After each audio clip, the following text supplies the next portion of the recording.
महाकारुणिक तथागत सम्यक संबुद्ध तथागत द्वारा उपदिष्टित सब धम्म और तथागत का पवित्र पावन ऐसा भिक्खु संघ।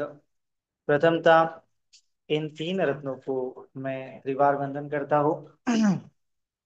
वैसे ही बोधिसत्व डॉक्टर बाबा साहब अम्बेडकर जी, जिन्होंने इस भारतवर्ष में धम्म क्रांति का ऐलान किया, उस धम्म क्रांति में मैं अपने आप को समर्पित करता हूँ। वैसे ही मेरे पूजनीय आचार्य उपाध्याय, इनको भी त्रिवार वंदन करता हूँ। और तथा जिन लोगों ने मुझे धम्म सीखने के लिए मदद की है, उनके प्रति भी कृतज्ञता व्यक्त करता हूँ। तथा उपस्थित सभी जुड़े हुए शील संपन्न श्रद्धावान उपासक उपासिकाएं, बालक तथा बालिकाएं, सभी के प्रति मंगल मैत्री मंगल कामना। आज हम जानने वाले हैं ध्यान के बारे में। हम जानेंगे ध्यान क्या होता है, समाधि क्या होती है, और उसके बाद ध्यान की विशेषताएं क्या होती है ना। तो बहुत सारे जो लोग हैं वह ध्यान का अपने अपने हिसाब से मतलब निकालते हैं, अर्थ निकालते हैं, तर्क करते हैं, कुतर्क करते हैं। कोई बोलता है ध्यान मतलब सुख है, कोई बोलता है ध्यान मतलब मन की एकाग्रता है, कोई बोलता है ध्यान मतलब चिंतन मनन है, कोई बोलता है ध्यान मतलब खो जाना है, कोई बोलता है ध्यान मतलब निर्विचार मन की अवस्था है, कोई बोलता है कुछ, कोई बोलता है और कुछ। तो हम जानेंगे कि ध्यान शब्द के बारे में भगवान जी ने ध्यान की व्याख्या कैसी की है, ध्यान के अंतर्गत कौन सी चीज आती है, ध्यान से हमें क्या लाभ होते हैं, और ध्यान का साध्य क्या है। और ध्यान समाधि यह शब्द किस अर्थ में कहे गए हैं, इस पर भी हम थोड़ा चर्चा करेंगे। तो सबसे पहला शब्द होता है ध्यान, जिसका हम हिंदी में या फिर मराठी में ध्यान बोलते हैं। तो यह पाली भाषा में उसको बोला है झान, है ना। पाली भाषा में झान बोला है। यही झान शब्द जब चाइना में जाता है तो चान हो जाता है, और जापान में जाता है तो जेन हो जाता है। इसीलिए चाइना चीन का जो शब्द है वो भी चाइना से, झान से, चान से चाइना हो गया है। और जेन जो बुद्धिज्म की एक शाखा है, वह किस अर्थ में अलग अलग प्रकार से ध्यान के उन्होंने आलम्बन बोल सकते हैं, उसको खोज निकाला है। तो ध्यान का मतलब होता है, जैसे अलग अलग मतलब होते हैं, लेकिन ध्यान में होता क्या है। तो ध्यान में यह होता है, भगवान बुद्ध ने कहा है कि मन की एकाग्रता होती है ना। मन की एकाग्रता होती है, लेकिन केवल और केवल मन की एकाग्रता को ध्यान नहीं बोला है।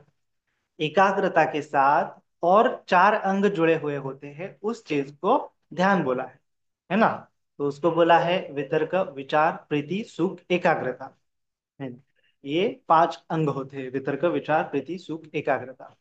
तो ये पांच अंग जब उत्पन्न हो जाते हैं किसी व्यक्ति के मन में, तब उस व्यक्ति को बोला जाता है कि वो ध्यान की अवस्था में है, समाधि की अवस्था में है ना। ध्यान और समाधि यह शब्द पर्यायवाची शब्द है, क्योंकि समाधि शब्द का अर्थ एकाग्रता नहीं होता है। पाली भाषा में देखेंगे तो समाधि शब्द भी है, लेकिन एकाग्रता के लिए एकाग्रता है ना। वितक्क, विचार, पीति, सुख, एकाग्रता, यह एकाग्रता भी होती है। ध्यान में एकाग्रता होती है, लेकिन एकाग्रता, केवल एकाग्रता मतलब ध्यान नहीं है ना।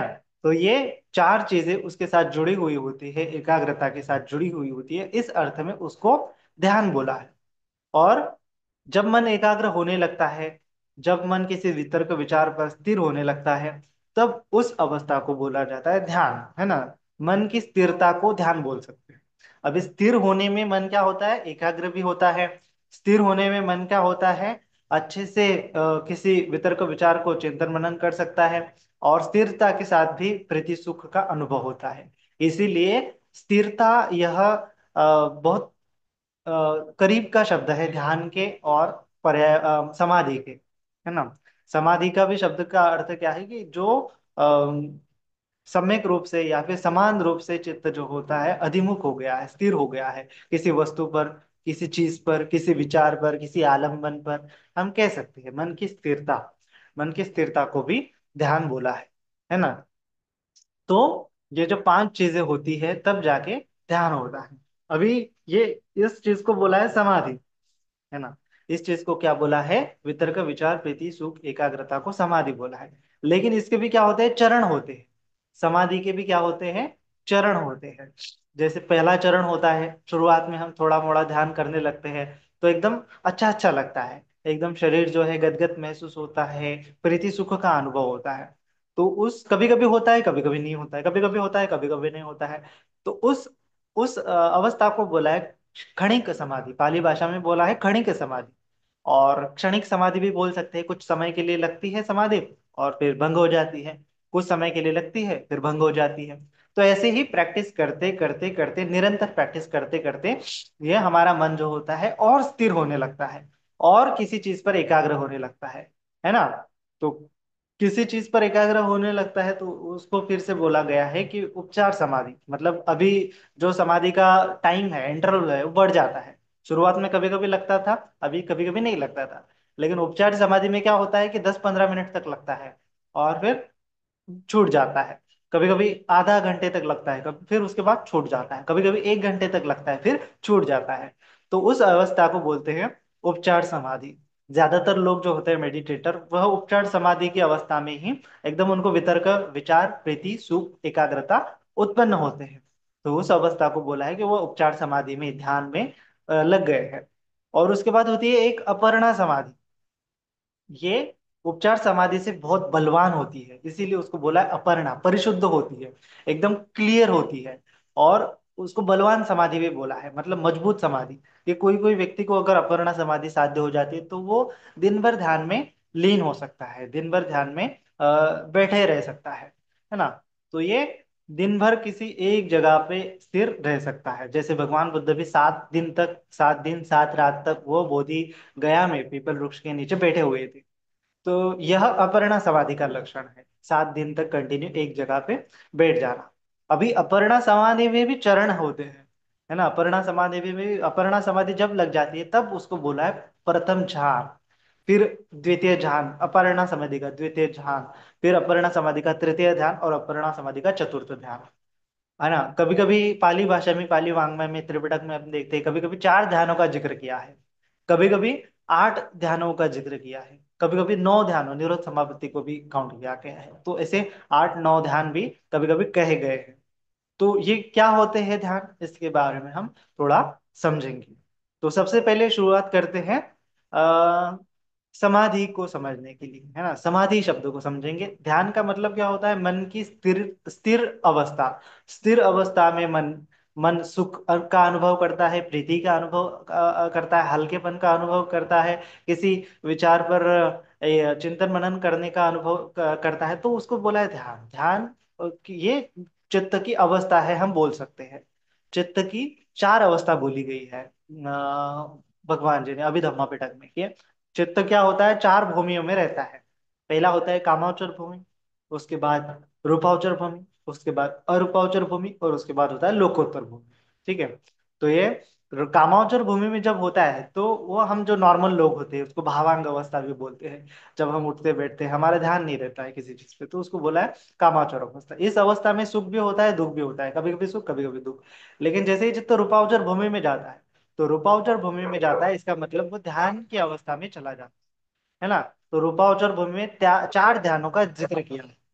तो इस अवस्था में जब जाता है तो उस अवस्था में दुख, दुखद चित्त जो होते हैं वह उत्पन्न नहीं होते।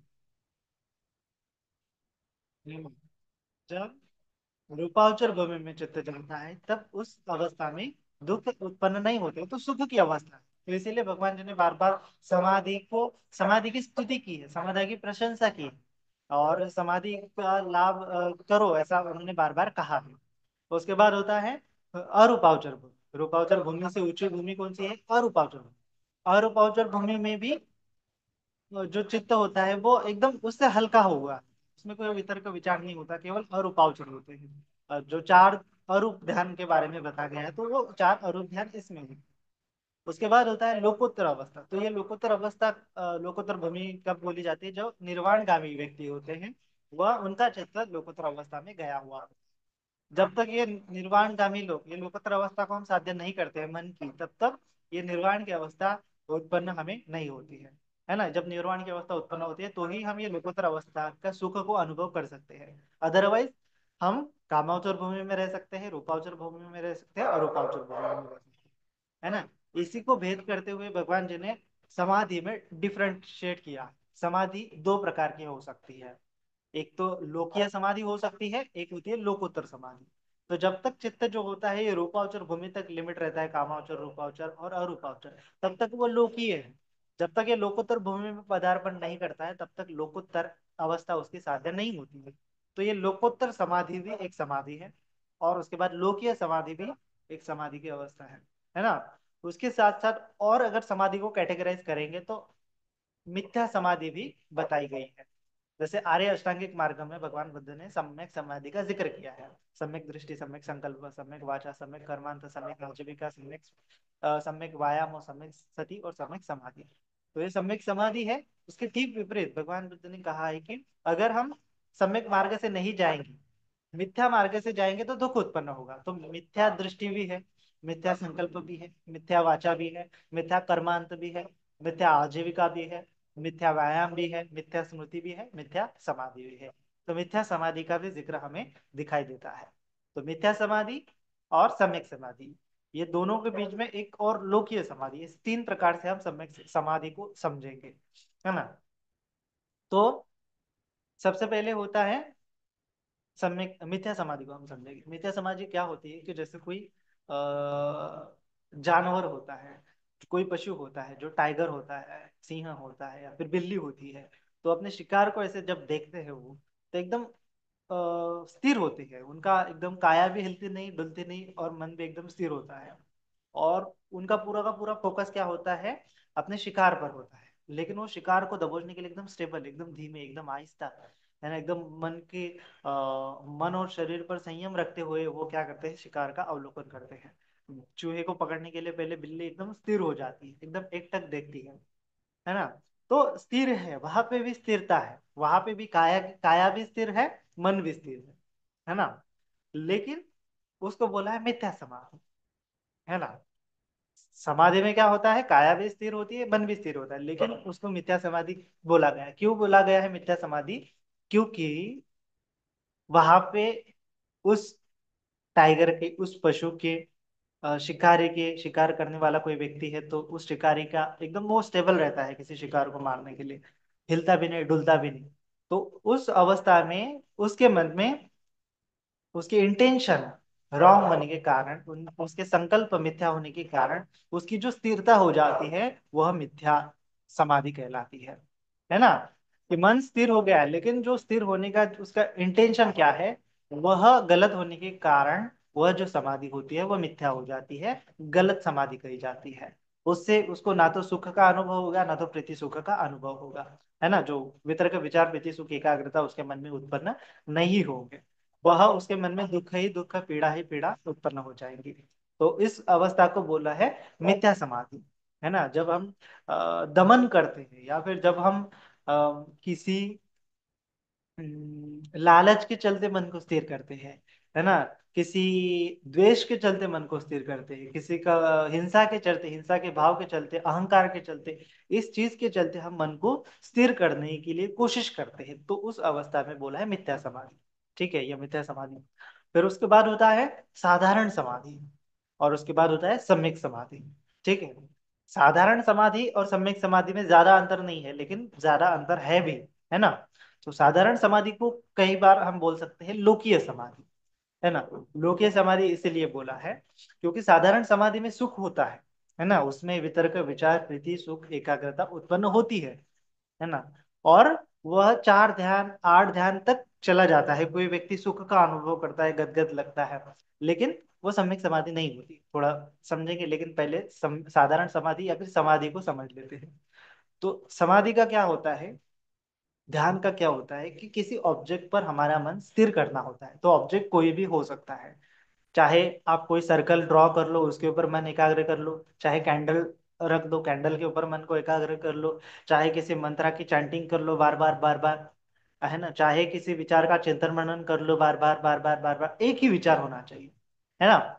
एक ही बार बार विचार अगर मन में उत्पन्न होता है तो उसको बोला है वितर्क विचार, है ना। वितर्क विचार साधारण विचार भी बोल सकते हैं, साधारण वितर्क भी बोल सकते हैं, लेकिन बार बार एक ही वितर्क विचार वितर्क विचार वितर्क विचार उत्पन्न हो रहा है, उत्पन्न कर रहे हैं, तो उस अवस्था में फिर प्रीति सुख एकाग्रता भी उत्पन्न होने लगती है ना।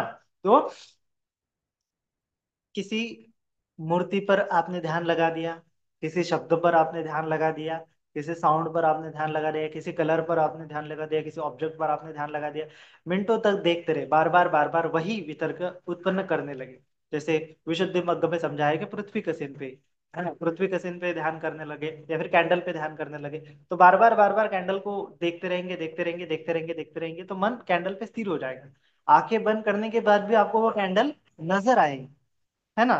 तो वह बोला है वितर्क विचार मन में उत्पन्न हो गया, है ना, वो कैंडल का वितर्क विचार। अभी केवल आपके मन में कैंडल का ही वितर्क विचार है, दूसरा कोई वितर्क विचार है ही नहीं। तो जब से ही कैंडल आपको मन में दिखने लगेगी आंख बंद करने के बाद, तो एकदम उसके साथ साथ प्रीति और सुख उत्पन्न होगा। वितर्क विचार के साथ साथ प्रीति सुख एकाग्रता, है ना, ये उत्पन्न होगी। ध्यान की अवस्था, सुख लगेगा, एकदम अच्छा लगेगा, है ना। चाहे वो आप किसी मूर्ति को देख रहे हो, बार बार देख रहे हो, तो वो मूर्ति आंख बंद करने के बाद भी वो मूर्ति दिखाई देगी, और उस अवस्था में एकदम बड़ा अच्छा लगेगा। ऐसा लगेगा कि बस ऐसे उस वितर्क को ऐसे पकड़ के रख दूं, है ना, मन से कभी गवाऊं नहीं, ऐसे मन उस पर बार बार स्थिर होने की कोशिश करेगा। तो वितर्क विचार एक ही वितर्क विचार है, चाहे वितर्क विचार का मतलब क्या है कि जो मन ग्रहण कर रहा है, उसको आलम्बन भी बोल सकते हैं। आलम्बन को मन ग्रहण कर रहा है, चाहे वो कैंडल हो, चाहे मूर्ति हो, चाहे वो कोई सर्कल हो, चाहे कोई कलर हो, ये सब क्या है, आलम्बन है ना। और किसी भी आलम्बन पर मन एकाग्र किया जा सकता है। जगत में कितने आलम्बन है कोई पूछे तो क्या उसका आंसर है कि जगत में इनफाइनाइट अनंत आलम्बन है। किसी भी चीज को लेके हम ध्यानांग उत्पन्न कर सकते हैं। ध्यानांग उत्पन्न कर सकते हैं मतलब वितर्क विचार प्रीति सुख एकाग्रता उत्पन्न कर सकते हैं। यह अभ्यास से किया जाता है। बार बार अगर एक ही चीज का मन रिसीव कर रहा है तो एक ही वितर्क विचार रहेगा, और उसके साथ साथ फिर एकाग्रता रह जाएगी, मन उसी ऑब्जेक्ट पे स्थिर हो जाएगा, दूसरे विचार मन में नहीं आएंगे, एक ही विचार मन में आएगा। वो कैंडल का विचार है, चाहे फिर वो ऑब्जेक्ट का विचार है, पृथ्वी कसिन है। कसिन भी बोला गया है, कसिन मतलब जो हम ध्यान के लिए कम्मठान चूज कर रहे हैं उसको कसिन भी बोला है ना। तो चाहे आपका सांस है, सांस आ रही जा रही, तो बार बार सांस आ रही सांस जा रही अनुभव करते रहेंगे, देखते रहेंगे, तो आपको वो वही एकदम हल्का हल्का लगेगा, अच्छा अच्छा लगेगा, उसके साथ साथ पूरे शरीर में भी अच्छा अच्छा लगेगा, प्रीति सुख एकाग्रता ध्यानांग उत्पन्न हो जाएंगे, है ना। तो उसको बोला है साधारण समाधि। और इस समाधि की अवस्था में फिर हम प्रथम ध्यान, द्वितीय ध्यान, प्रथम ध्यान में तो मन में जो सुख होता है वो कम कम होता है, ऐसा ऐसा समझेंगे। लेकिन द्वितीय ध्यान में सुख और बढ़ जाता है, तृतीय ध्यान में और गहरा ज्यादा सुख होता चला जाता है ना। तो एकदम गदगद गदगद सा लगता है। प्रथम ध्यान को हम कैसे समझेंगे कि जैसे कोई स्पंज है ना। तो कोई स्पंज है, तो स्पंज में कैसे वैसे पानी में ऐसे डुबो दिया, तो कैसे इसे पूरा एकदम गीला गीला हो जाता है, उसमें पूरे पोर एंड पोर में एक एक छिद्र एंड छिद्र में पानी घुस जाता है। या फिर कोई कपास है, कपास ऐसे तेल में डुबो दिया तो उसके रोम रोम तेल से ऐसे लथबथ हो जाता है।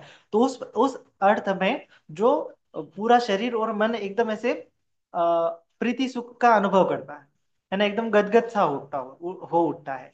तो उस अवस्था में बड़ा अच्छा लगता है और मन चाहता है कि यह अवस्था में बार बार रहूं। तो वो बार बार रहने की जब मन चेष्टा करता है तो फिर नेक्स्ट ध्यान में चला जाता है, द्वितीय ध्यान में। और ज्यादा अगर ध्यान की कोशिश करता है तृतीय ध्यान में चला जाता है, तो उसके साथ साथ वो जो सुख का अनुभव होता है वह और ज्यादा गहरा गहरा होता चला जाता है। चतुर्थ ध्यान में और ज्यादा गहरा होता चला जाता है। तो इस अर्थ में अपर्णा समाधि या फिर ये लोकीय समाधि या फिर समाधि या फिर ध्यान, ध्यान का सुख हमें अनुभव होता है ना। उसके बाद आ, ये चतुर्थ ध्यान में चले जाने के बाद मन एकदम एकाग्र, एकदम सेटल हो जाता है, एकदम पावरफुल हो जाता है। अगर उस समय में हम किसी चीज का चिंतन मनन करेंगे तो उस चीज का ज्ञान जो होता है हमें उत्पन्न होने लगता है। तो उसको बोला गया है पाली भाषा में अभिज्ञा उत्पन्न होने लगती है ना। जब ये चतुर्थ ध्यान में मन चला जाता है तो उपेक्षा की अवस्था में चला जाता है। उपेक्षा मतलब ये जो स्थिरता की अवस्था है, एकाग्रता नहीं, वो एकदम स्थिरता। हम एकाग्रता में क्या होता है, मन केवल एक ही ऑब्जेक्ट पे टिका रहता है ना। एकाग्रता का मतलब क्या है, मन केवल एक आलंबन है और एक मन है, मन और आलंबन एक हो जाता है मान, ठीक है। लेकिन ये चतुर्थ ध्यान तक होता है, लेकिन चतुर्थ ध्यान में जाने के बाद उपेक्षा आ जाती है। उपेक्षा का मतलब क्या होता है कि ऑब्जेक्ट वहां पे रहता है, लेकिन दृष्टा भाव स्थित हो जाता है। दृष्टा भाव को हम उपेक्षा भाव बोल सकते हैं। तो वो ऑब्जेक्ट को ऐसे अलग ढंग से ग्रहण करता है, ना कि ऑब्जेक्ट की एक रूपता को ढंग करता, ये करता है, ग्रहण करता है, ठीक है। तो इसको बोला गया है ध्यान, है ना। इसको बोला है समाधि। तो समाधि की अवस्था में चतुर्थ ध्यान तक चला जाता है, तो उसके बाद उसको क्या उत्पन्न होने लगता है, अगर उसने पूर्व जन्मों का स्मरण करने की कोशिश की तो उसको पूर्व जन्म भी स्मरण होने लगता है ना। उसको बोला है पुब्बे निवास अनुसति ज्ञान, पुब्बे निवास अनुसति अभिज्ञा उसको प्राप्त हो जाती है। या फिर अगर वो देखना चाहे तो किसी जैसे भगवान बुद्ध को जब वो बोधि गया में उनको ज्ञान प्राप्त हुआ, ज्ञान प्राप्त हुआ बोलते हैं, तो क्या ज्ञान प्राप्त हुआ, तो सबसे पहले उनको पुब्बे निवास अनुसति ज्ञान प्राप्त हुआ। उनको दिखा कि मेरे बहुत सारे जन्म हुए हैं, है ना। इतना जाने कितने जन्म हुए, जब वो खोजने लगे कि मैं कौन हूँ, तो उनको बहुत सारे उनके जन्म दिखने लगे। हजारों हजारों लाखों लाखों अनंत अनंत उनको जन्म दिखने लगे। फिर उन्होंने वो ध्यानांग को छोड़ दिया, उस ज्ञान को छोड़ दिया, और फिर उसने सोचा कि जैसे मेरे मेरे जन्म हो रहे हैं क्या, सभी सभी लोगों के ऐसे जन्म हो रहे हैं। तो जब उन्होंने दूसरे के चित्त को देखने की कोशिश की तो उनको दूसरा अभिज्ञा ज्ञान प्राप्त हुआ, तो उसको बोलते हैं दिव्य चक्षु ज्ञान। तो दिव्य चक्षु में उनको क्या दिखा कि बाकी के प्राणी भी, बाकी के सत्व भी उत्पन्न हो रहे, नष्ट हो रहे, जन्म ले रहे, मर रहे, जन्म ले रहे। तो उन्होंने पूरे पृथ्वी के दो, जितने जो चक्रवाल है, एक सोलर सिस्टम, दो सोलर सिस्टम, चार सोलर सिस्टम, ऐसे हजारों हजारों अनंत अनंत सोलर सिस्टम को देखा अपने दिव्य चक्षु से। सत्वों को देखा कि सत्व कैसे जन्म ले रहे, कैसे मर रहे हैं, है ना। कुशल कर्म कर रहे हैं तो सत्व सुगति में जा रहे हैं, किसी सत्व ने अकुशल कर्म किया तो दुर्गति में जा रहे हैं। ये साइकिल उन्होंने देखी। तो उन्होंने जाना कि ये कर्म का सिद्धांत कैसे काम कर रहा है, और ये सारे संसार को ऐसे बांधे रख रहा है ना। तो ऐसे दिव्य चक्षु ज्ञान उनको प्राप्त हुआ। तो ऐसे बहुत सारे ज्ञान होते हैं। दिव्य स्रोत ज्ञान भी, दूसरे दूर से अगर कोई बात कर रहा है तो वो सुनाई देता है उनको, दिव्य स्रोत ज्ञान भी उनको बोला गया है। उसके बाद उनको रिद्धि विद्या अभिन्य, आकाश में उड़ना, पानी पे चलना, ये दिव्य हाथों से अग्नि पानी निकलना, ये इसको बोलते हैं रिद्धि विद्या अभिन्य भी उनको प्राप्त हो गया, है ना। तो दिव्य चक्षु ज्ञान, पुपी निवास अनुसति ज्ञान, दिव्य स्रोत ज्ञान, रिद्धि विद्या अभिज्ञा, चेतो प्रत्यय ज्ञान, दूसरे के चित्त को जानने का भी उनको ज्ञान प्राप्त हुआ है। तो ये पांच ज्ञान प्राप्त हो गए।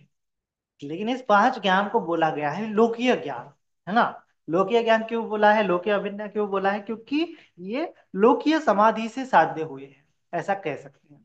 क्योंकि इस अवस्था से लोकोत्तर, मतलब ये ज्ञान आपको मिल गया, इसका अर्थ ये नहीं कि आप मुक्त हो गए, है ना।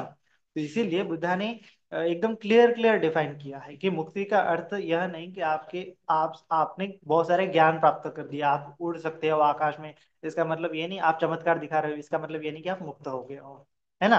ऐसा क्यों कहा है बुद्धा ने, क्योंकि बुद्धा ने मुक्ति जो है ये ज्ञान में नहीं है। मुक्ति जो होती है ये अपने राग द्वेष मोह से मुक्ति होती है, अपने अहंकार से मुक्ति होती है, अपने मिथ्या दृष्टि से मुक्ति होती है ना। दुख से मुक्ति होती है। तो आपको अगर चमत्कार दिखाई दे रहे हैं, लेकिन फिर भी आपके मन में अगर राग द्वेष मोह है तो आप मुक्त नहीं है। आपने बहुत बार देख सुना होगा कि बहुत सारे साधु ऋषि मुनि तपस्या करते हैं, और फिर अ, वो एकदम तेजस्वी होते हैं ऐसा बोला जाता है, लेकिन एक आधे व्यक्ति आता है उनको गुस्सा दिला देता है, और फिर वो ऋषि मुनि उसको ऐसे ऐसे भस्म कर देते हैं, कुछ तो भी मंत्र उस पर छाड़ देते हैं, और वो मर जाता है, वो आदमी भस्म किया जाता है, मर जाता है। तो सामने वाले व्यक्ति को मार दिया, इसका मतलब क्या है, उस व्यक्ति के अंदर, उस ऋषि के अंदर अभी भी क्या है, हिंसा का भाव है, किसी को मारने का भाव है, किसी को खत्म करने का भाव है। तो ये हिंसा का भाव नहीं गया है तो वह व्यक्ति मुक्त कैसा है। उसके अंदर अगर मान अभी भी बचा रहा है, अहंकार ईगो अभी भी बचा रहा है, तो वह मुक्त कैसा, है ना। दूसरों को मारने के लिए, दूसरों को मारने का सोचता है, दूसरों को मारने के लिए प्रेरित करता है, तो वह मुक्त कैसा। ये सिंपल सा सवाल बुद्ध ने उठाया है। और जब तक ये मन परिशुद्ध नहीं होता है तब तक कोई भी व्यक्ति मुक्त नहीं होता है, चाहे वो किसी भी आकाश में उड़ ले, चमत्कार दिखा ले, किसी भी प्रकार का ज्ञान उसको प्राप्त हो जाए, है ना। तो इसीलिए बोला गया है कि वो मुक्त नहीं होता है, क्योंकि राग द्वेष मोह बंधे रहते हैं, ये अज्ञान बंधा रहता है कि मैं कौन हूँ। ये अज्ञान उसको समझ में नहीं आता। वो समझ लेता है कि मैं, ये मुझे अनुभव आ रहा है, ये आत्मा के जैसा मैं वही हूँ, मुझे एकदम, मेरा चित्त एकदम फैला हुआ है, आकाश अनंत आयतन वह मैं हूँ। इसका ऐसे आत्मा, आत्मा परमात्मा के कंसेप्ट में फंस जाता है, किसी मिथ्या दृष्टि में फंस जाता है, आत्मवाद में, ब्रह्म जाल में फंस जाता है। ब्रह्म जाल में फंसने के बाद क्या होता है फिर, वो समझता है कि ये आकाश अनंत है, ये मैं हूं, है ना। ऐसा जब उसको अनुभव होता है तो मरने के पश्चात वह वह आकाश बन जाता है, मतलब आकाश अनंत आयतन बन जाता है, वो देवता बन जाता है, अरूप देवता बन जाता है, ब्रह्म देवता बन जाता है, अरूप ब्रह्म बन जाता है। लेकिन अरूप ब्रह्म बन गया इसका मतलब ये नहीं कि मुक्त हो गया, क्योंकि अरूप ब्रह्म भी फिर से जन्म लेता है। उसकी आयु भले ही लाखों कल्पों की है, लेकिन वो कल्प खत्म हो जाने के बाद फिर से मर जाता है, फिर से उसके पूर्व जन्मों के पूर्व कर्मों के साथ साथ वो मनुष्य भी बन सकता है, कोई काम सुगति के देवता भी बन सकता है, या फिर अपाय गति में भी जा सकता है। फिर एक बार मनुष्य बन गया, या फिर काम सुगति के देवता बन गया, फिर लालच, फिर अहंकार, फिर मारना काटना, फिर बुरे कर्म, फिर दुर्गति में चला गया, फिर नरक में गया, दुख पीड़ा, अपाय में चला गया, दुख पीड़ा, मनुष्य बन गया, यूं त्यों अहंकार रह गया, फिर दुख पीड़ा अज्ञान में जी लिया, फिर मर गया, फिर दुर्गति या फिर सुगति, दुर्गति या फिर सुगति, ये 31 लोकों में वो घूमता रहता है। इसीलिए वो जो मुक्त नहीं हुआ, वो 31 लोकों में अभी भी घूम रहा है। इस अर्थ में उसको बोला है लोकीय, लोकीय अभिज्ञान, लोकीय ज्ञान। यह लोक के परे जाने का ज्ञान अभी तक उसको साध्य नहीं हुआ है। इस अर्थ में भी लोकीय अभिज्ञान बोला है, लोकीय समाधि बोला है ना। तो मुक्त नहीं हुआ है क्योंकि वो लोकों के परे नहीं चला गया, इस लोक में ही घूम रहा है। इस लोक में 31 प्रकार के लोक में ही बार बार जन्म ले रहा है, मर रहा है, बार बार जन्म ले रहा है, मर रहा है। और यह प्रक्रिया कैसे है, अनंत सालों से चल रही है। जब तक कोई व्यक्ति इस लोक के परे जाने का ज्ञान नहीं प्राप्त कर लेता, तब तक वह मुक्त नहीं होता है। लोकोत्तर ज्ञान, लोकोत्तर समाधि, सम्यक समाधि जब तक साध्य नहीं करता है, तब तक वो इस अवस्था से, इस लोक से परे नहीं जा सकता है। इस अर्थ में बोला है लोकीय समाधि, साधारण समाधि, है ना। लोकीय अभिज्ञा, साधारण अभिज्ञा ज्ञान, लोकीय ज्ञान, साधारण ज्ञान, क्योंकि ये मुक्ति का ज्ञान नहीं है ना। तो मुक्ति का ज्ञान बुद्ध ने खोजा है। बुद्ध के पहले भी लोग ध्यान करते थे, बुद्ध के पहले भी लोग ज्ञानी थे। और यहाँ तक कि बुद्ध जातक कथा अगर पढ़ेंगे तो बुद्ध को भी बोधिसत्व रहते हुए ये 5 अभिज्ञा प्राप्त हुई थी। और न जाने कितनी बार उन्होंने ऋषि मुनि बन गए। आप जातक कथा पढ़ोगे तो वो उड़ उड़ के जाते थे, इधर उधर जाते थे, है ना। उड़ उड़ के इधर से उधर जाते थे, लेकिन फिर भी वो मुक्त नहीं हुए। मुक्त होते तो फिर वो जन्म काय को ग्रहण करते, है ना। तो बार बार जन्म ग्रहण हो सकता है, ज्ञान भी प्राप्त हो गया आपको, लेकिन बार बार भी जन्म हो सकता है।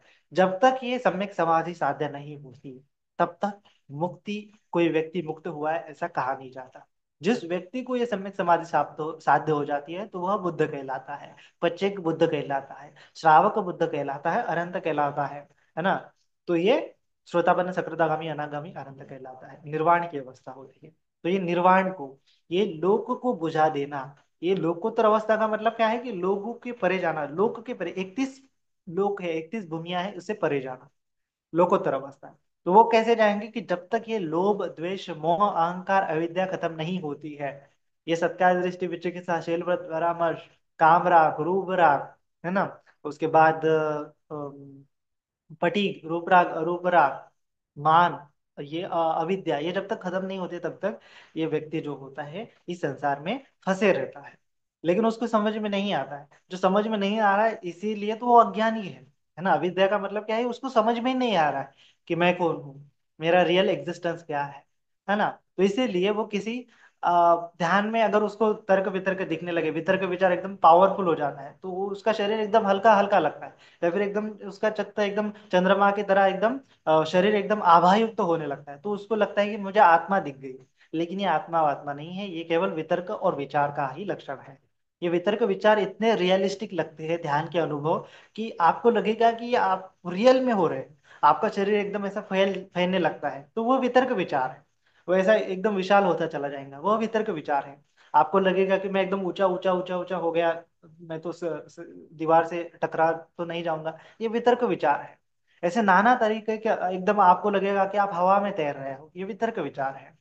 तो ऐसा अगर किसी को अनुभव आता है, वो समझ ले, वो भ्रमित हो जाता है। तो वो ऐसी कल्पना करता है कि मुझे आत्मा मिल गया है।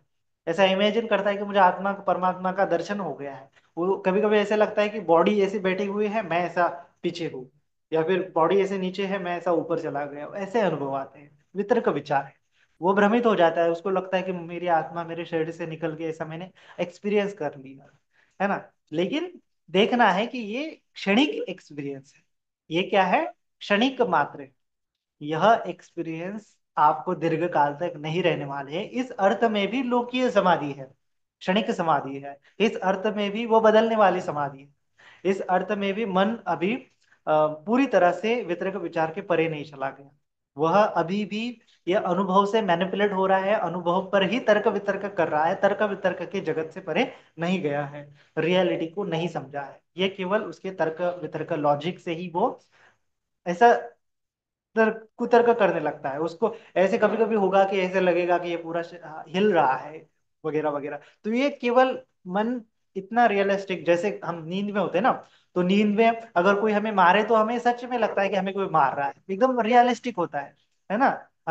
हम दौड़ते हैं, हमें लगता है कोई पीछे होता है, हम एकदम रियलिस्टिकली अनुभव होता है कि हम दौड़ रहे हैं।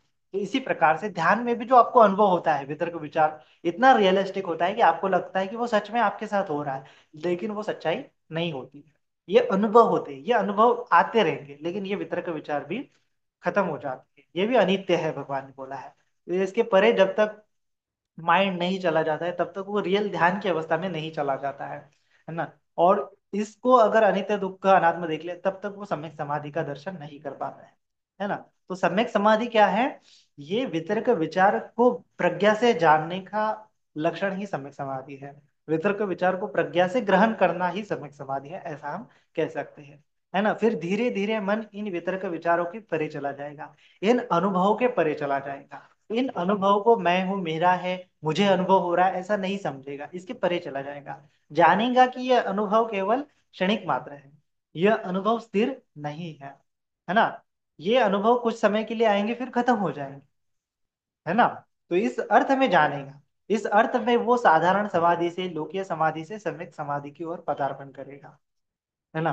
तो इसीलिए ये अनुभव के प्रति जो स्थिरता है, अनुभव के प्रति जो माइंडफुलनेस, अनुभव के प्रति जो जागरूकता है, अनुभव के प्रति सम्यक स्मृतिमान रहना है, यही सम्यक समाधि की ओर हमें ले जाता है ना। तो इसीलिए ध्यान का मतलब ये नहीं कि केवल मन एकाग्र हो गया और पूरा सुख सुख का अनुभव करना भी है, लेकिन वह मन की स्टेबिलिटी पहले मैटर करती है, प्रेफर करती है। तो लोकीय समाधि और सम्यक समाधि में भेद क्या है? कि लोकीय समाधि में वितर्क विचार आएंगे, लेकिन उस वितर्क विचार में हम ऐसा समझेंगे कि खो जाएंगे, इस वितर्क विचार में हम लिप्त हो जाते हैं, ऐसा समझेंगे कि इस वितर्क विचार में ही सुख ढूंढने लगते हैं, है ना। शॉर्ट में समझेंगे, है ना, वितर्क विचार में ही सुख ढूंढने लगते हैं। ऐसा जैसे सिद्धार्थ गौतम थे, जो हम देखते हैं कि जब उन्होंने गृह त्याग किया तो उन्होंने अलग अलग आचार्यों के पास गए, अलग अलग गुरुओं के पास गए, उन्होंने उनसे ध्यान सीखा। आलार कालम और उद्दक रामपुत्र दोनों इनके एग्जाम्पल हैं। तो आलार कालम से उन्होंने 7 ध्यान सीखे, 7वें ध्यान तक वो गए, और एकदम बड़ा अच्छा लगता था। तो जब उन्होंने 7वां ध्यान संपादन किया सिद्धार्थ गौतम ने, तो वो आलार कालम के पास गए और उनको कहा कि मैंने 7वां ध्यान संपन्न किया। तो उन्होंने कहा बहुत साधुवाद है, बहुत बढ़िया है, चलो अभी तुम भी मेरे बराबर हो गए, हम दोनों एक समान हो गए, तुम आज से मेरे मित्र हुए, शिष्य नहीं, हम दोनों मिलके लोगों को सिखाते हैं। लेकिन सिद्धार्थ गौतम ने कहा है कि आलार कालम, मेरा एक प्रश्न है कि ध्यान करता हूँ तो बड़ा अच्छा लगता है, लेकिन जैसे ही मैं ध्यान के बाहर आता हूँ तो मेरे अंतर मन में मुझे अभी भी राग द्वेष मोह के संस्कार जो है दबे हुए दिखाई देते हैं। तो इनसे, इनको कैसे निकालना है, इनसे कैसे उभरना है, तो उसका मार्ग बताएं। तो आलार कालम बोलते हैं कि भाई मेरे पास मार्ग नहीं है, तुम देखो उद्धक रामपुत्र के पास जाओ। तो उद्धक रामपुत्र के पास जाते हैं, 8वां ध्यान सीखते हैं। फिर उद्धक रामपुत्र भी बोलते हैं सेम सेम हो गए, लेकिन सिद्धार्थ गौतम बोलते हैं कि मैं संतुष्ट नहीं हूँ। मैं जब मेरे ध्यान करता हूँ तो बड़ा अच्छा लगता है, बड़ा गदगद लगता है, एकदम ऐसा लगता है चित्त एकदम आकाश अनंत आयतन, विज्ञान अनंत आयतन, है ना, चित्त एकदम विशाल हो गया। लेकिन जैसे ही मैं ध्यान के बाहर आता हूँ तो मेरे अंतर मन में अभी भी मुझे राग द्वेष मोह के संस्कार दबे हुए दिखाई देते हैं। तो उनसे कैसे उभरना है, उनको कैसे बाहर निकलना है, थोड़ा मार्गदर्शन करें। तो वो बोलेगी भाई इसके इसको तो मैं नहीं जानता है। लेकिन उनका कहना यह था कि हमें पता नहीं, या फिर ध्यान से बाहर ही क्यों निकलना है, तुम ध्यान करते रहो कंटिन्यूअसली, है ना, एकदम सुखपूर्वक रहोगे, हमेशा सुखद सुखद अवस्था आती रहेंगी, हमेशा एकदम अच्छा अच्छा लगेगा, ध्यान से बाहर आते ही क्यों हो? है ना। रूपावचर अरूपावचर भूमि से कामावचर भूमि में आते ही क्यों, हमेशा रूपावचर और अरूपावचर भूमि में रहो, है ना। ऐसा उन्होंने सुझाव दिया। लेकिन सिद्धार्थ गौतम ने वह नहीं माना, उन्होंने कहा कि नहीं, मुझे इससे परे जाना है ना। इसीलिए फिर वो 6 साल तक डुंगेश्वरी, ये उर्वेला वन में गए। वहां पे कठोर तपश्चर्या के लिए वो वन फेमस था, दुक्कड़चर्या के लिए फेमस था। वो दुक्कड़चर्या में कोई बहुत कठिन कठिन उग्र उग्र तपस्या करता था, एकदम कोई पानी में तपस्या करता था, कोई रख रखते धूप में तपस्या करता था, कोई कांटों के शैया पे तपस्या करता था, कोई पेड़ पे उल्टा लगट लटक के तपस्या करता था। दुक्कड़चर्या बोलते थे, उर्वेला वन। उन जमाने में कौंडिन्य, वप, महाना, मत्सजित, बद्दी, ये 5 साथी भी वहां पे वो दुक्कड़चर्या वन में ध्यान कर रहे थे। तो सिद्धार्थ गौतम वहां गए। वहां पे 6 साल तक उन्होंने दुक्कड़चर्या की, है ना। एकदम उनका शरीर, एकदम खाना पीना उन्होंने त्याग दिया, एकदम एकदम जर्जर हो गया, है ना। थोड़ा दाना, पत्ते वगैरह खा के पेट के वो ध्यान करते थे। तो ये दुक्कड़चर्या दुक्कड़चर्या के लिए, दुक्कड़चर्या दुक्कड़चर्या करते करते आज उस गांव का नाम डुंगेश्वरी बन गया। डुंगेश्वरी करते हैं उसको, वो देवी वगैरह वहां पे उन्होंने बिठा दी, जहाँ पे सिद्धार्थ गौतम ने 6 साल तक तपश्चर्या की थी। तो 6 साल तक तपश्चर्या करने के बाद भी उनको कुछ मार्ग नहीं सूझा। फिर उन्होंने सम्यक समाधि का आविष्कार किया, और सम्यक समाधि से फिर उनको रियलाइज हुआ कि ये दुख से मुक्त हुआ जा सकता है। तो आनापान का आविष्कार किया। ये जब उन्होंने जाना आनापान से, उन्होंने निवास अनुसति का ज्ञान उनको प्राप्त हुआ। उसके बाद उन्होंने जाना कि दूसरे लोगों को भी क्या हो रहा है, जन्म हो रहे, मृत्यु हो रहे, दिव्य चक्षु ज्ञान प्राप्त हुआ। तो उन्होंने जाना कि ये जीव जो होते हैं, सत्व जो होते हैं, बार बार क्यों जन्म ग्रहण कर रहे हैं। तो उसके पीछे उन्होंने जाना कि तृष्णा है, काम तृष्णा, भव तृष्णा, विभव तृष्णा। तो मेरे मन में कहाँ है ये तृष्णा, कहाँ कहाँ वास करती है। तो अपने तृष्णा को जब उन्होंने खोजना चालू किया, तब जाके विपස්සना, विपස්සना करते करते करते आसवा खया ज्ञान उनको प्राप्त हो गया, चार आर्य सत्य का ज्ञान उनको प्राप्त हो गया, जो प्रतीत्य समुद्पाद है उसका ज्ञान उनको प्राप्त हो गया, और पूरी रियलिटी उसको समझ उनको समझ में आ गई। वो मुक्त हो गए, बुद्ध हो गए, है ना। और लोकोत्तर अवस्था में चले गए। तब तक उनका चित्त जो होता है कामावचर, रूपावचर, अरूपावचर भूमि में था। अभी सम्यक समाधि के बदौलत उनका चित्त जो होता है रूपावचर भूमि में चला गया।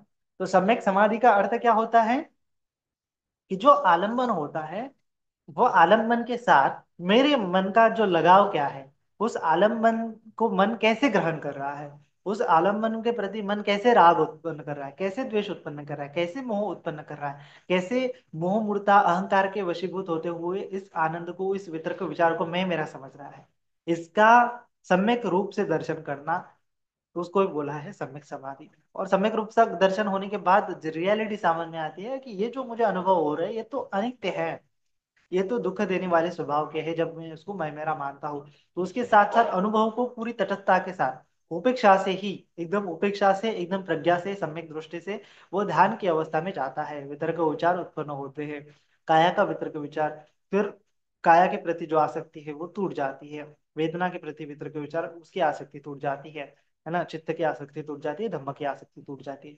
क्यों टूट जाती है? सम्यक समाधि में क्या आवश्यक होता है? स्मृतिमान होना सबसे पहला गुण होता है। सम्यक समाधि का गुण क्या होता है? स्मृतिमान।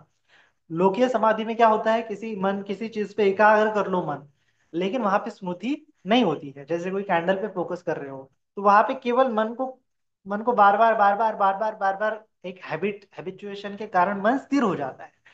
वहां पे अवेयरनेस नहीं है किस कारण की वजह से मन स्थिर हो रहा है। वहां पे अवेयरनेस नहीं है कि इस वितर्क विचार को कैसे मन ग्रहण कर रहा है।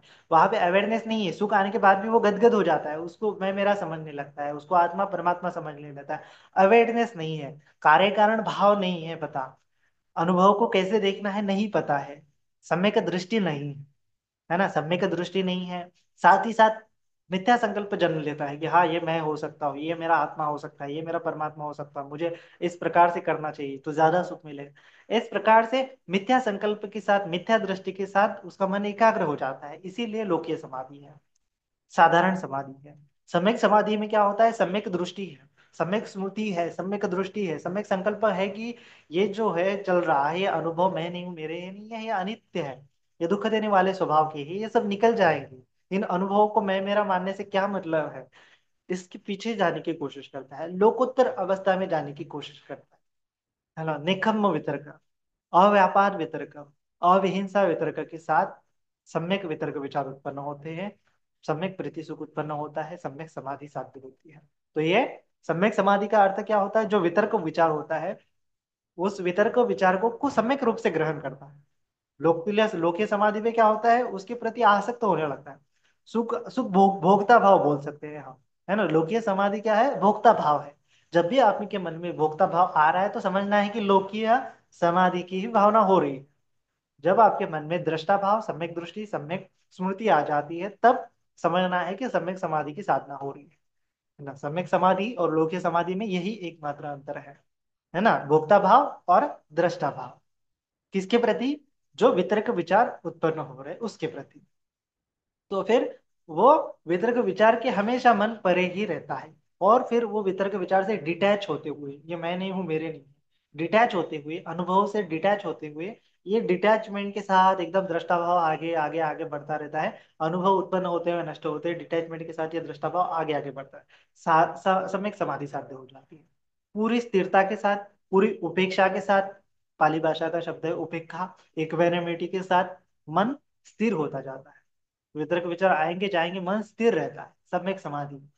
स्थिरता के साथ, पूरा सजगता, सजगता के साथ, ना तो लोभ उत्पन्न कर रहा है वितर्क विचार के प्रति, ना तो द्वेष उत्पन्न कर रहा है, ना तो मोह उत्पन्न कर रहा है। वितर्क विचार मतलब आपके वेदना भी हो सकती है उसके प्रति, ना तो लोभ उत्पन्न कर रहा है, द्वेष उत्पन्न कर रहा है, मोह उत्पन्न कर रहा है। और ये करने की बात नहीं है, ये डिटैचमेंट का आपको अनुभव लेना, ये डिटैचमेंट का आपको अनुभव लेना पड़ेगा, तब जाके सम्यक समाधि है कि हाँ मेरा मन अभी डिटैच है। और इस प्रकार से अगर मैं करूंगा तो डिटैच रहेगा, इस प्रकार से नहीं करूंगा तो अटैच रहेगा। इदम सति इमस्मिंग सति इदम होती, इमस्मिंग असति इदम न होती। ऐसा करने से ऐसा होता है, ऐसा करने से नहीं, करने से ऐसा नहीं होता है। ऐसा करने से मन वितर्क विचार को मैं मेरा ग्रहण करता है, ऐसा नहीं करने से मैं मेरा ग्रहण नहीं करता है। भोक्ता भाव से ग्रहण करता है, दृष्टा भाव से ग्रहण नहीं करता है। भोक्ता भाव रहेगा तो दुख रहेगा, दृष्टा भाव रहेगा तो दुख से मुक्ति रहेगी। दोष दुख बढ़ेगा, भोक्ता भाव रहेगा तो दृष्टा भाव रहेगा तो दुख का निरोध होगा। तो ये दुख निरोध के साथ मन आगे बढ़ता है, स्थिर होता जाता है दुख निरोध के साथ, तो सम्यक समाधि। क्योंकि ये दुख मुक्ति का मार्ग है, इसीलिए दुख निरोध उसका प्राइमरी आलंबन है सम्यक समाधि का, है ना। जो चार आर्य सत्य है ना, दुख, दुख समुदय, दुख निरोध पटिपदगामिनी, तो पटिपदगामिनी सम्यक समाधि है। दुख निरोध के लिए जितने भी आपके प्रयत्न है वो सम्यक समाधि में विलीन हो जाते हैं। सम्यक समाधि ऐसा जो प्रयत्न है कि जो दुख निरोध का, दुख निरोध हो रहा है इसका मतलब मन स्थिर हो रहा है, दुख निरोध हो रहा है इसका मतलब मन शांत हो रहा है, दुख निरोध हो रहा है इसका मतलब मन प्रीति सुख, जो लोकोत्तर प्रीति सुख है उसका अनुभव करते हुए शांति का सुख बोल सकते हैं। शांति के सुख के साथ इक्वेनिमिटी, उपेक्षा, स्थिरता का भाव उस पर आ रहा है। और वो बाकी के आलम्बनों के प्रति दुख देखता है ना। इस प्रकार से ये अनालयो अवस्था भी बोल सकते हैं। सम्यक समाधि में क्या होता है? दुख निरोध आर्य सत्य का साक्षात्कार होता है। उसमें क्या होता है? दुख निरोध आर्य सत्य क्या है? कथमंच भिक्खवे दुख निरोधं आर्य सत्य। तो दुख निरोधं आर्य सत्य क्या है? अशेष विराग निरोधो चागो पटी निसर्गो मुक्ति अनालय। अशेष विराग निरोधो चागो पटी निसर्गो मुक्ति अनालय। विराग, अशेष विराग निरोध, कोई राग का भाव है ना, वहां पे निरोध का भाव है, दुख निरोध का भाव है। त्यागो, त्याग का भाव है, वितर्क विचारों को ग्रहण नहीं करता है, डिटैचमेंट का भाव है। पढ़ ही नहीं सकते, डिटैचमेंट को महसूस करना है कि हाँ ऐसा करूंगा तो अटैचमेंट है, ऐसा करूंगा तो डिटैचमेंट है। तो बार बार वो डिटैचमेंट का भाव डेवलप करता है, कल्टीवेट करता है, भावना करता है, बढ़ाता है। तो इस भावना को सम्यक समाधि बोला है, दुख निरोध की भावना को सम्यक समाधि बोला है ना। पढ़ी नहीं सको मुक्ति, मुक्त हो जाता है दुख से मुक्ति। और मुक्ति अनालय, अनालय मतलब वहां पे वो आलम्बनों को ग्रहण नहीं करता है, मैं मेरा ग्रहण नहीं करता है। तो इसीलिए इस ऐसा करते हुए वो क्या करता है? विविच्य कामे ही विविच अकुशले ही धम्मे ही, है ना। काम वितर्क विविचैव कामे ही विविच अकुशले ही धम्मे ही सवितक्कं सविचारं विवेकजं पीति सुखं पटमं ज्ञानं उपसम्पज्ज विहरति, है ना। विविचैव कामे ही विविच अकुशले ही धम्मे ही, काम और अकुशल धम्म इसको विविच हटाता है मन से।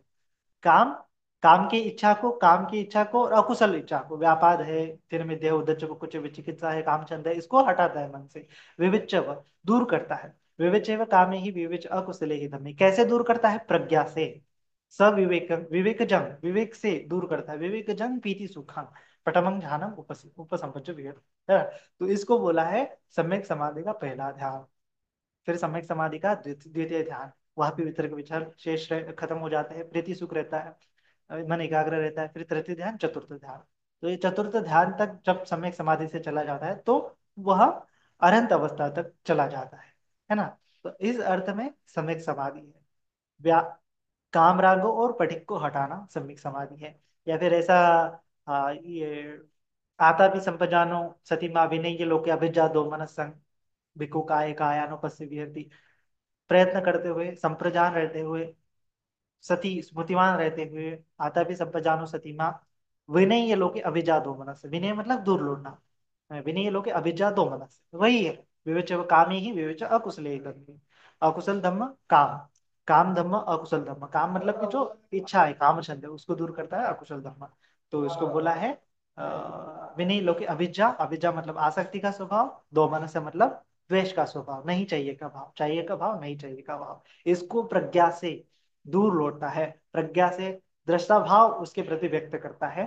तो वह सम्यक समाधि में धीरे धीरे बढ़ता है। सम्यक समाधि में फिर उसको दिखाई देने लगता है कि ये रूप के प्रति, नाम रूप परिच्छेदा ज्ञान, नाम और रूप का कैसा अटैचमेंट होता है, और ये अटैचमेंट दुख का कारण है। पंचुपादान खंडा दुख है, और इसको भिन्न भिन्न कर दिया, नाम रूप को अलग अलग कर दिया तो दुख से मुक्ति है।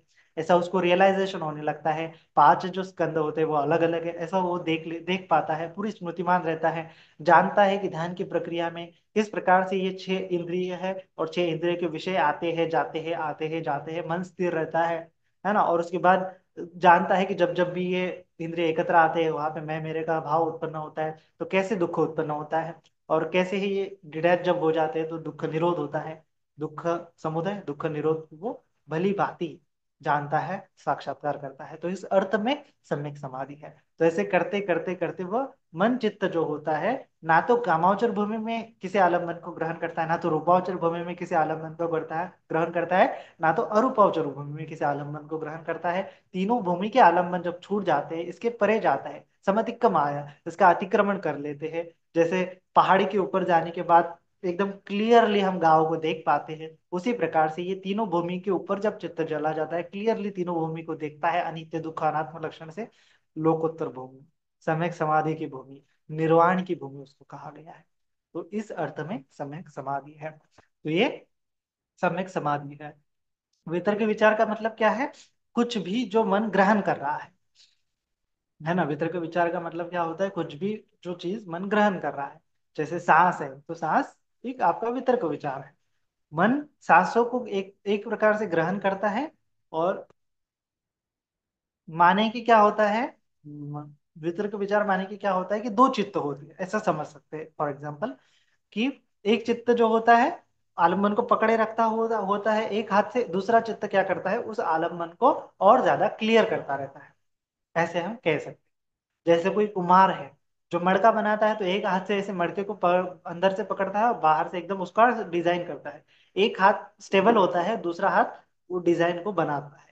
इस अर्थ में भी ये वितर्क है जो स्टेबल है चित्त, और ये विचार है जो चित्त भटक रहा है, या फिर उस स्टेबिलिटी को बढ़ा रहा है। उस स्टेबिलिटी को बढ़ाने के लिए कुछ कार्य कर रहा है, यह विचार है। स्टेबिलिटी वितर्क है, ऐसा हम कह सकते हैं इस अर्थ में। वितर्क विचार तो वितर्क विचार पेतिसुख एकाग्रता उत्पन्न होने के कारण ध्यानांग उत्पन्न, उसको बोलते हैं ध्यानांग। ध्यानांग उत्पन्न होने से ध्यान, ध्यान को ही समाधि बोले हैं। और सम्यक समाधि, साधारण समाधि किस प्रकार से अलग अलग है ना। जो मन को एकाग्र करने की अवस्था है वो लोकीय समाधि है। जहां तक ज्ञान होते हैं, साधारण ज्ञान होते हैं, लोकीय ज्ञान होते हैं, वहां से मुक्ति का कोई संबंध नहीं है। आपको चाहे दिव्य चक्षु प्राप्त हो जाए, दिव्य दृष्टि प्राप्त हो जाए, बुद्धि निवास अनुस्मृति प्राप्त हो जाए, आप चमत्कार दिखाने लगो, इसका अर्थ ये नहीं कि मुक्त हो गए। जब तक लोकोत्तर अवस्था में चित्त नहीं जाता, जब तक चार आर्य सत्य का साक्षात्कार नहीं करता, जब तक ये लोभ द्वेष मन मन से निकलते नहीं है, लोभ द्वेष मोह अहंकार जब तक मन से निकलते नहीं है, तब तक कोई व्यक्ति मुक्त नहीं कहलाया जा सकता। ये भगवान बुद्ध की खोज है, सम्यक समाधि। इस अर्थ में सम्यक समाधि से, और सम्यक समाधि से ही केवल मुक्ति की अवस्था तक जाया जाता है। लोकीय समाधि से नहीं जाता है, इसीलिए इसको लोकीय समाधि बोला है। सम्यक समाधि को लोकोत्तर बोला है, क्योंकि ये मुक्त अवस्था तक ले जाता है। बाकी के जो आलम्बन है, बाकी के जो समाधि है, बाकी के जो जितनी आपकी सुख भोगने की प्रोसेस है, वह सब क्या है, लोकीय मात्र है। आपको क्षणिक सुख का एहसास होगा, समाधि भी जो होगी क्षणिक होगी, और मन विचलित हो जाएगा। आपके मन में अगर लोकीय समाधि है, लोकीय समाधि से बाहर आ जाएंगे तो मन विचलित हो जाएगा। बाहरी आलम्बन से किसी ने आपको राग द्वेष मोह, किसी ने गाली दी थी, आपके मन में भी गाली उत्पन्न हो जाएगी। लोकीय समाधि है ना। जैसा कि सिद्धार्थ गौतम ने आल्हार कालम और उद्दग्राम पुत्र से सीखी थी। लेकिन लोकोत्तर समाधि के बाद हम देखते हैं कि वो बुद्धा बन गए। बुद्धा मतलब वो ड्रास्टिकली पूरी तरह से उनका काया वाचा मन पूरी तरह से चेंज हो गया। और वह अभी पहले जैसे नहीं रहे, वो अभी रिएक्शन नहीं करते, क्योंकि वो इस लोक से परे गए। लोक की जो चीजें हैं, कामावचर भूमि की जो चीजें, रूपावचर भूमि की चीजें, अरूपावचर की भूमि की चीजें उनको डिस्ट्रैक्ट नहीं करती, उनकी मन की शांति को, उनके मन की स्थिरता को भंग नहीं करते हैं। उसको सम्यक समाधि बोला है। कोई आता है बुद्ध को गाली देता है, बुद्ध चुप रहते हैं। कोई आता है बुद्ध को मारने की कोशिश करते हैं, बुद्ध चुप रहते हैं। एकदम स्थिरता, एकदम कंपैशन के साथ, ये सम्यक समाधि के लिए बहुत आवश्यक है ना। तो ऐसे अगर हम प्रैक्टिस करेंगे, भगवान बुद्ध जी ने जो ऐसा बताया है, तो सम्यक समाधि साध्य हो जाती है। अदरवाइज लोग अज्ञान में जीते हैं, आत्मा परमात्मा कर्मकांड छोटे मोटे अनुभव आ गए उसको लोगों से भ्रमित करते हैं, और अलग अलग प्रकार के ध्यान साधना सिखाते हैं, तो वो सब व्यर्थ है ना। क्योंकि उससे मुक्ति संभव नहीं है। मुक्ति के लिए आपको केवल और केवल बुद्धा ही बता सकते हैं। जो व्यक्ति ये मुक्ति अवस्था को प्रसाद्य कर लेता है, वह बुद्धा होता है।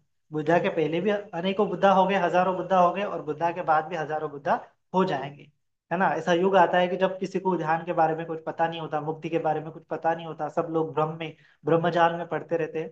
तब जाके कोई व्यक्ति ये सम्यक समाधि का आविष्कार कर लेता है। एकदम प्रज्ञा के साथ मन की स्थिरता को मजबूत कर देता है, प्रज्ञा के साथ मन की स्थिरता को डेवलप करता है, भावना करता है। तो उसकी मन की स्थिरता एकदम अचल हो जाती है।